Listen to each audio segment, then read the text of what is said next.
আমাৰ বিৰুদ্ধে ৰাইজে ৰায় দি এজন জনজাতিৰ লোকৰ মুখখন চাই বিজেপিক সমৰ্থন কৰিছিল অসমৰ ৰাইজে।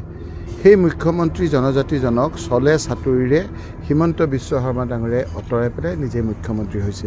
সঁচাকৈ যদি তেওঁ অৰিজিনেল খিলঞ্জীয়া পক্ষত আছে, তেওঁ যদি কেৱল ক্ষমতাৰ আলসত নাই, তেতিয়াহ'লে কি কাৰণে তেওঁ সেই চলাহী কথাৰে বিভিন্ন চল চাতুৰিৰে সেই ট্ৰাইবেল লোকজনক আঁতৰাই দিলে?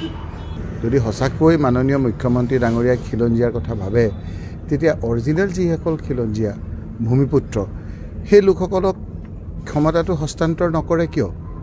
6 কমিউনিটিক কি কাৰণে তেওঁ জনজাতি কৰি যেতিয়া 51 ওপৰ জনজাতি অসমত হ'ব, তেতিয়া সকলো দলেই মুখ্যমন্ত্ৰীজন এজন জনজাতি দিবলৈ বাধ্য হ'ব। কথা হ'ল যে চৰকাৰখন কৰাৰ সময়ত যিখিনি কথা কৈছিল সেইখিনি কাম কৰিব পাৰিছেনে নাই? মুখ্যমন্ত্ৰী ডাঙৰীয়াই এতিয়া মানুহক এইবিলাক যিবিলাক কৰি আছে সেইবিলাক বাৰু হ'ব, আপোনালোকেও এতিয়া সেইবিলাক কথাহে সুধিছে।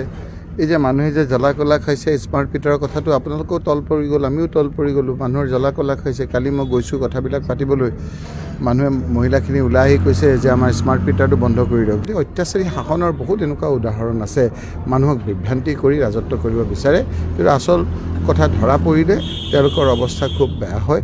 অসমৰ ৰাইজ আমাৰ যে মুখ্যমন্ত্ৰীজনৰ তেনেকুৱা কথা শুনিব বিচৰা নাই। মুখ্যমন্ত্ৰী এনেধৰণৰ কথা বতৰাৰে আজি ৰাইজ খুব বেয়া পাইছে।